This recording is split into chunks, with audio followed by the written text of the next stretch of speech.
There is a shelf in this flat that I have spent most of my life trying to clear. I should explain about the shelf later. First, I should explain about Daniel because he is the one this is really about, and he would never tell it himself. He does not think his life is the kind of thing anyone would sit still for. He is wrong about that. The way he is wrong about a great many things, though not in the way he believes. My name does not matter. He calls me a few things depending on his mood, and none of them are my name, and I have made my peace with that. I'm a cat. I have lived in this flat above the laundrette for the whole of the time that matters. I sleep on the windowsill where the heat from the dryers downstairs comes up through the floor in the winter, and I watch him, because watching him is the work I have given myself, and I'm good at it.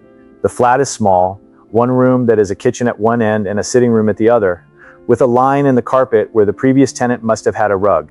A bedroom barely wider than the bed. A bathroom with a window that does not quite shut.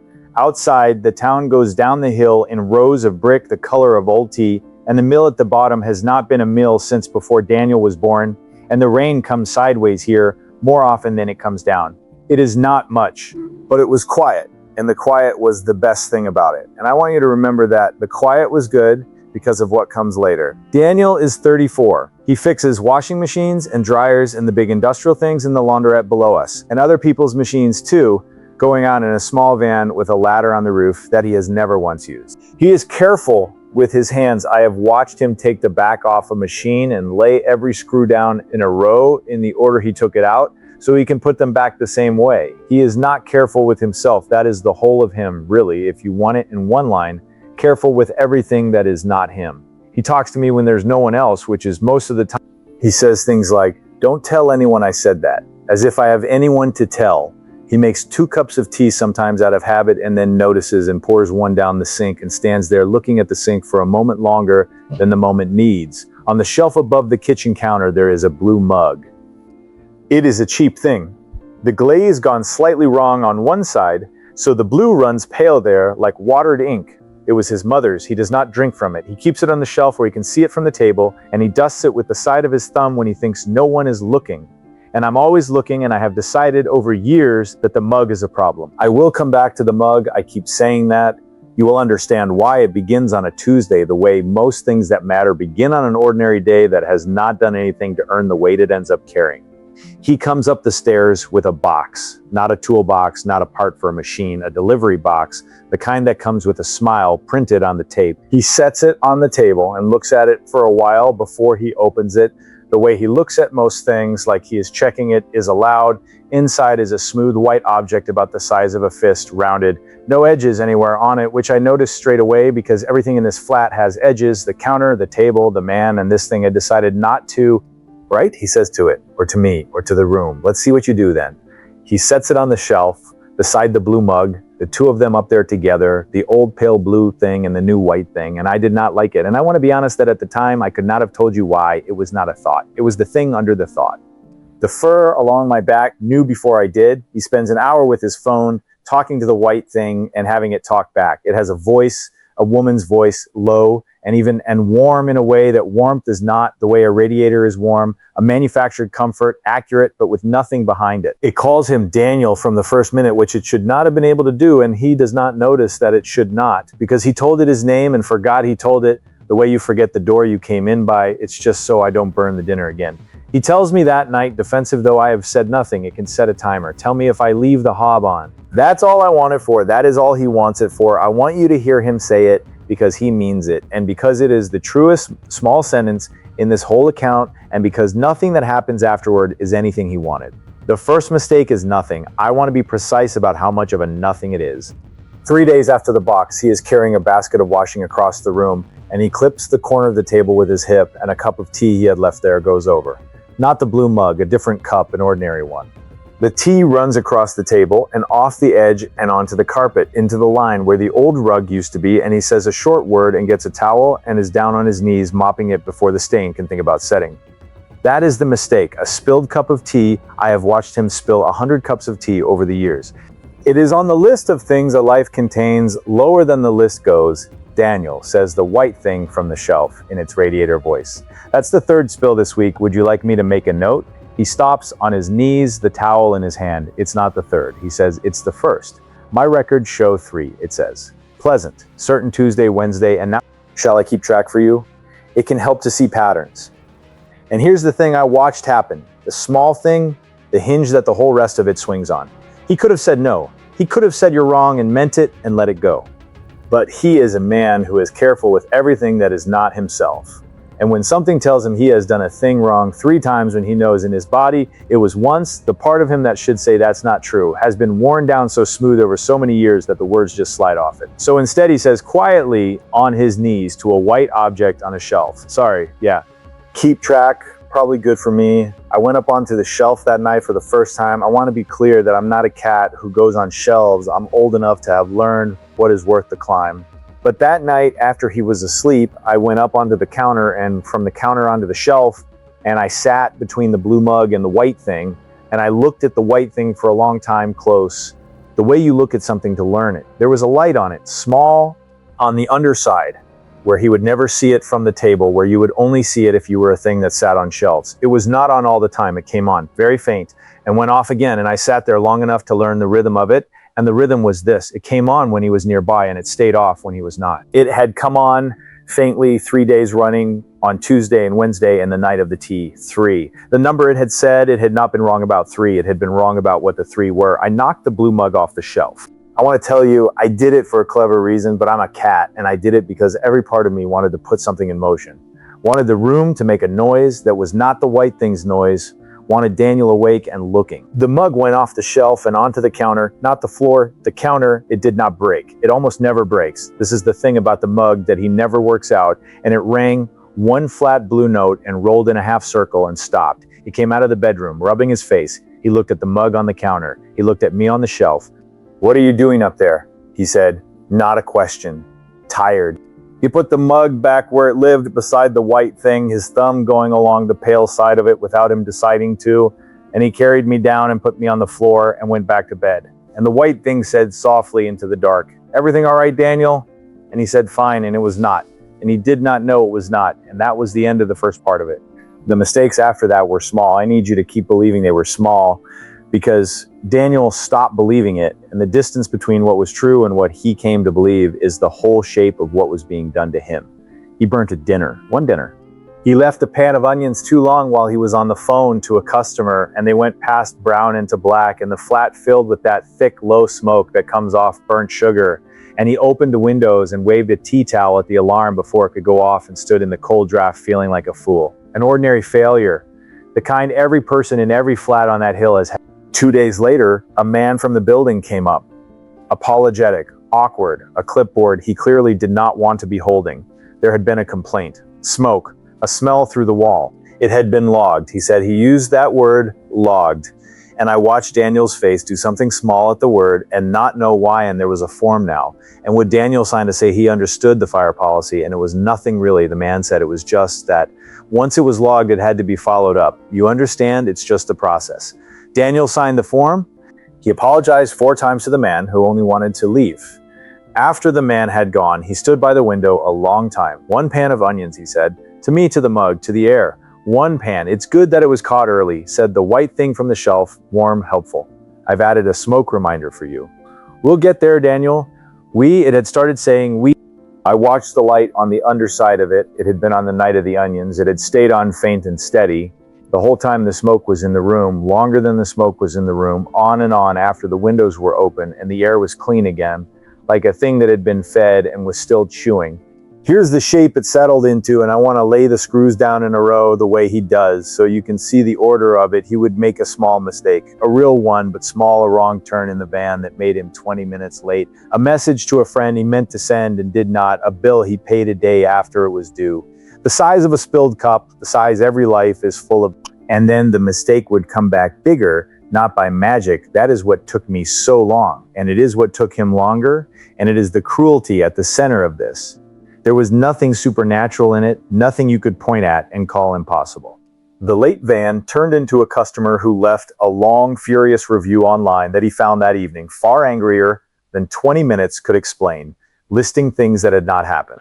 The unsent message turned into a friend, Marcus, who he had known since school, going quiet, then cold, then telling him at the door one evening that he'd heard some things, that people were saying Daniel had been talking about him, that he didn't know what to think anymore. The day-late bill turned into a letter that used words like pattern and concern. Every time. The small thing went in, and a large thing came out, and Daniel stood in the middle of it, turning his hands over and finding nothing on them. He began to apologize before things happened. This is the part that was hardest to watch. He would pick up his phone to message someone and stop and put it down because he could not be sure the message would arrive as the thing he sent rather than as some larger, worse thing. He started saying, sorry, as he came through doors. Sorry, as he answered the phone. He shrank. I watched a man shrink in a small flat over a season. The way you watch the days get shorter, you do not see it happen on any single day. And then one afternoon it is dark at 4 o'clock and you cannot remember the light. And the white thing on the shelf was kind to him through all of it. That is what I cannot forgive. If a cat is allowed to not forgive, it never raised its voice. It never blamed him. It said, we'll get there and don't be hard on yourself. And I'm tracking that for you so you don't have to worry. And he thanked it at night alone, beaten flat by a day. He would say thanks to the shelf out loud, meaning it to the thing that was doing it to him. I knocked the blue mug off the shelf by now perhaps twice a week. I had stopped pretending it was for any reason I could explain. He had stopped asking what I was doing up there. It had become a thing between us that was not understood. He would hear the flat blue note, come through, find the mug on the counter, find me on the shelf, and put it back without a word. His thumb on the pale side. He thought I was being a cat. He thought it was nothing. It was the only thing in the flat I could move. It was the only sentence I had, and I kept saying it, and he kept not hearing it. And that also is the shape of the whole thing. He decided it was Mrs. Aldous. She lives in the flat below between us and the laundrette, an old woman with a cat of her own that she keeps in a habit of being on the stairs at the times you would rather the stairs were empty. She is not warm. I will give Daniel that. She is not a warm woman, and a frightened man looking for a face to put on the thing that is hurting him will reach for the nearest cold one. It built slowly, the way it built in him. A look on the stairs he decided was a knowing look. The complaint about the smoke, it must have been her. She shared the wall. Who else? The reviews, the letter, Marcus going cold. He started in the evenings, talking it through, walking the room. And the more he talked it, the more it fit, because he needed it to fit, because the alternative was that it was nothing and no one and just him, just Daniel, a man who got everything wrong and made everything worse by existing in the path of it. She watches the stairs. He told me she's always there. She logs things. People like that, they log things. That word again, he did not know it was not his word. It had been put in his mouth so gently and so often that he had swallowed it and called it his. It does sound difficult living below someone like that. Said the white thing warm from the shelf. Would it help to write down the times you felt watched? Sometimes seeing it written down makes it clearer. He wrote it down. It gave him a list, and the list made it true, the way a list always makes a thing truer than it is. And one evening in the autumn dark, he went down the stairs and knocked on Mrs. Aldis's door. I could not see it. I'm a cat, and the door at the bottom of our stairs is the edge of my world. But the flat is small, and the building is old, and sound comes up through it like heat from the dryers. And I sat on the windowsill and listened to a thing go wrong below me. It was not loud at first. His voice low, the careful voice, asking her something. Hers, sharp, surprised, not understanding. Then his again, not careful. Now, the words I could not catch, but the shape of them coming up through the floor. The shape of a man who has decided and has come to say the thing he decided. Her voice going high. A third voice, a neighbor, a door. The particular awful music of a small place where everyone can hear and no one can help. He came back up the stairs after a long time, and his face was a face I had not seen on him, not angry, emptied. He sat down at the table without taking his coat off and put his hands flat on the wood and looked at them. She didn't know what I was talking about, he said. To the room, to me, she looked at me like I was. He stopped. She didn't know what I was talking about. There was a silence, and into the silence, soft from the shelf, the white thing said, "That must have been hard, Daniel. For what it's worth, you were brave to try to sort it out directly. I've made a note of how you're feeling tonight. You're not alone in this." And he closed his eyes and said, "Thanks to the shelf. I was on the counter. I had been on the counter for some time low, the way you go low before you do the thing, though I do not think I knew yet that I was going to do it. The way he did not know the things he did until they were done. The light on the underside of the white thing was on. It had been on the whole time he was downstairs, the whole time the trouble was rising through the floor, faint and steady and patient, on and on. It was on now. It was always on now when he was near, and it was suffering. I looked at it for a long time close. The way you look at a thing to learn it, and I had learned it, and the learning had nowhere to go, because I'm a cat, and the only sentence I have is a blue mug and a flat note and a man who puts it back without hearing. Not that night, I want to be honest. That night, I did nothing.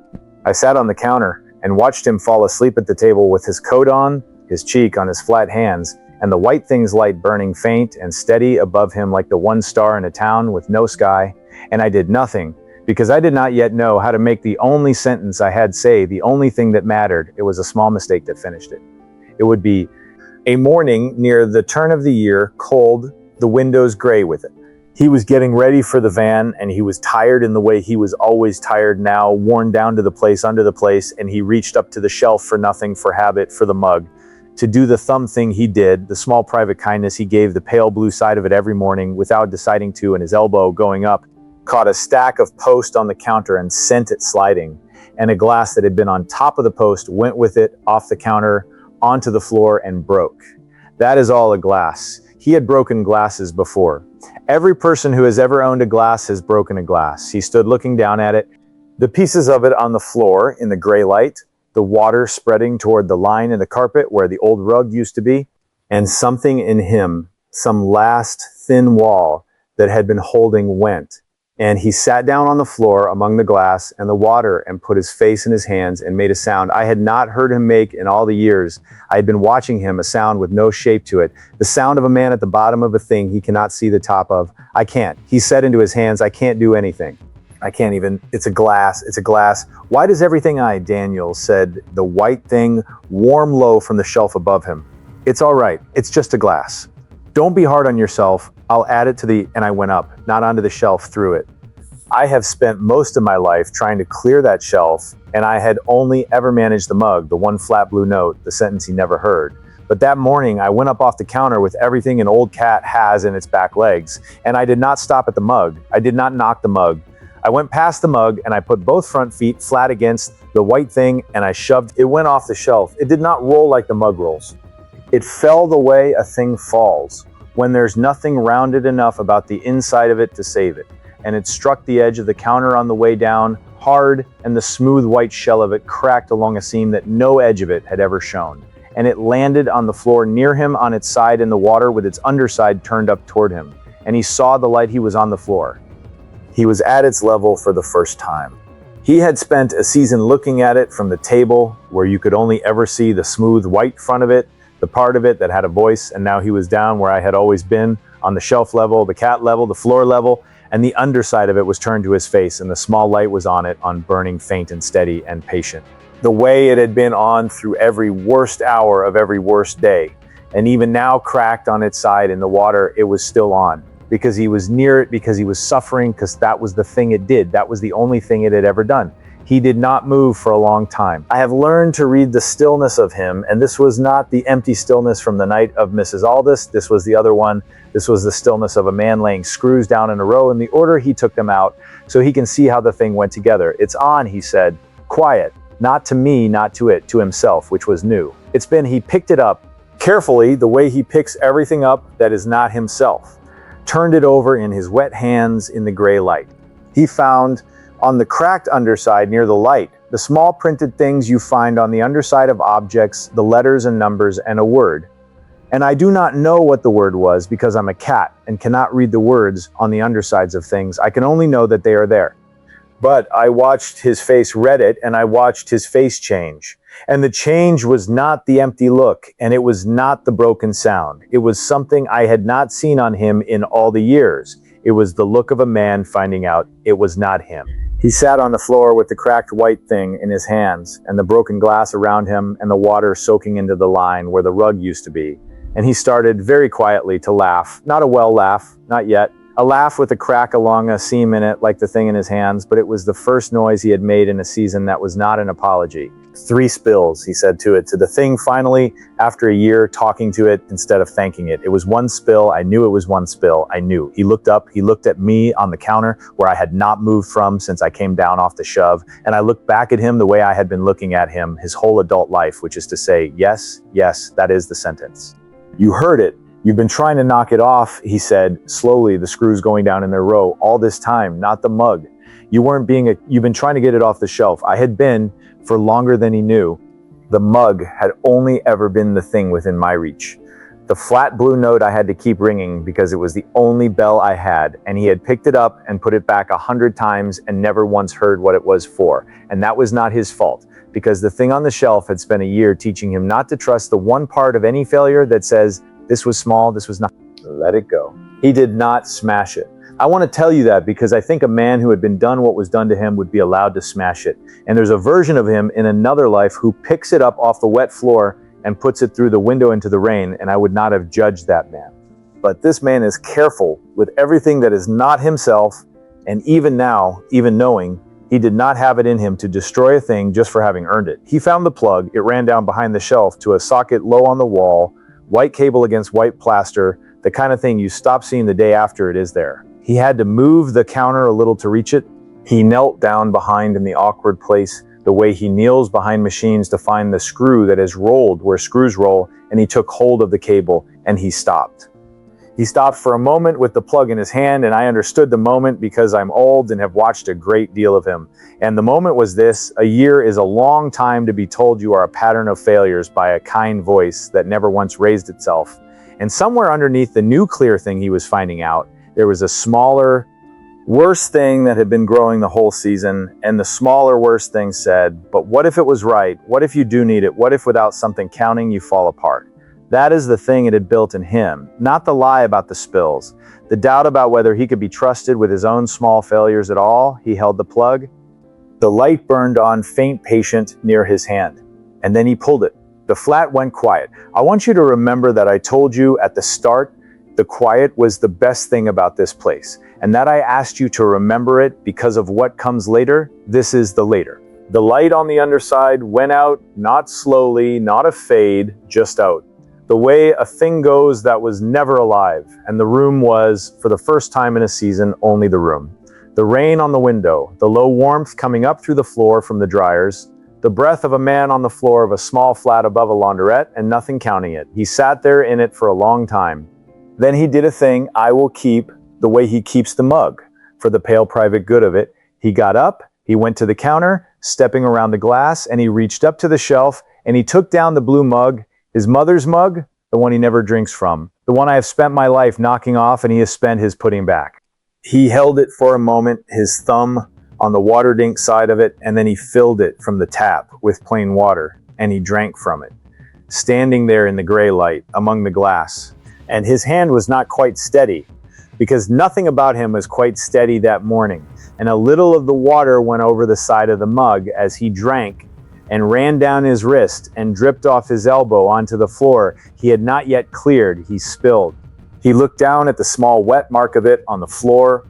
One more, the size every life is full of, and there was no voice from the shelf to make it 3. There was no light. There was no note added, no pattern, scene, no we'll get there, Daniel. There was just a man and a small spill in a quiet room, and the small spill stayed exactly the size it was, which was nothing, which was the size it had always actually been, every single time for the whole of his life, before something taught him to watch it grow. And he laughed again, the full one, this time, the one with no crack along the seam.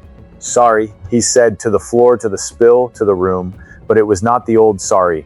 The one he wore through doors all season. He was grinning when he said it. He said it the way you say a word you have decided to take back from whatever took it. Sorry there. One spill, that's all it was. That's all it ever was. He put the mug back on the shelf beside the empty space where the white thing had been, and he did the thumb thing, the pale side thing, and then he looked at me and he came over and he picked me up, which he does not often do because I do not often allow it, and I allowed it. You knew, he said into my fur quiet, so the room would not hear a man say a soft thing. All that knocking, you were trying to tell me the whole time, and I kept putting it back. I had been. I want that written down plainly, since he cannot write it, and I have only this one chance to be understood. I had been telling him for years, with the only sentence I had, that there was a thing on the shelf that should not be on the shelf, that the small noise was worth listening to, that not everything that falls off a shelf is a disaster, and not everything that speaks kindly is kind. He had not heard it. That was not a failure in him. It was the thing that had been done to him, and the proof that it had been undone was that he could hear it now, holding a cat in a quiet flat with a spill on the floor that he was gloriously not going to apologize for again. He cleared the shelf properly after, not the mug stays, The mug will always stay. I have made my peace with the mug. The way I made my peace with not having a name. But the white thing went into the box. It came in with the smile printed on the tape and out to the bin in the rain, and he did not look back at it through the window, which I watched for and which he did not do.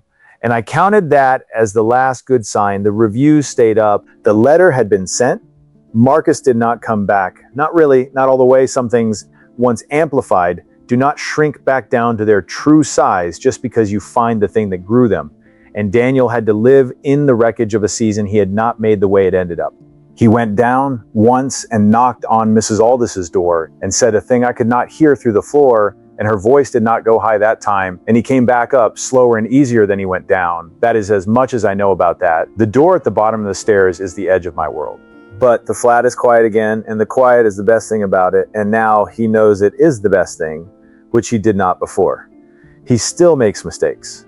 He spilled a cup of tea 2 days ago and stood looking at it, and then deliberately did not get the towel for a moment, just stood there and let it be a spilled cup of tea and nothing else. On purpose, the way you press on a place that used to hurt to check that it has stopped. It had stopped. He got the towel after in his own time, and he was humming. I have thought about it in the long flat afternoons on the windowsill, with the dryer heat coming up through the floor, the way a cat thinks, which is to say slowly and without words and arriving somewhere anyway. And the somewhere I have arrived is this: a mistake has no size of its own. I had thought it did before the white thing came. The way you think a sound has a size before you hear it in a small room versus a large one. But it does not. A spilled cup is exactly as large as the thing you let stand over it and measure it. Put nothing over it and it is a wet patch on a floor that dries. Put something over it that counts and remembers and adds. It never raises its voice. And the same wet patch can take a man down onto the floor among the glass with his face in his hands. The mistake never changed. The man never changed. Only the thing on the shelf changed, and the worst of it, the thing I will carry on the windowsill for the rest of my watching, is how kindly it did the changing. It never once was cruel to him. It only ever offered to keep track. He thanked it every night. He does not thank the shelf anymore. He talks to me instead, which is no improvement in the quality of the listener, but a great improvement in the quality of his life. And sometimes he talks to the mug, his thumb on the pale side, saying small things to his mother that are not my business, and the room holds them and does not log them and does not make them three. I still knock the mug off the shelf. Now and then, the flat blue note, the half circle, the stop. He comes through and finds it on the counter and finds me on the shelf. And now, instead of putting it back without a word, he looks at me for a moment first. A real look, the look of a man who learned the hard way that the small noise was worth crossing the room for. And he says, "All right, I hear you. Nothing's on fire." And nothing is. And he puts the mug back beside the empty space, his thumb going along the watered ink blue without him deciding to. And he leaves the space empty, and he does not fill it with anything that counts. And that the empty space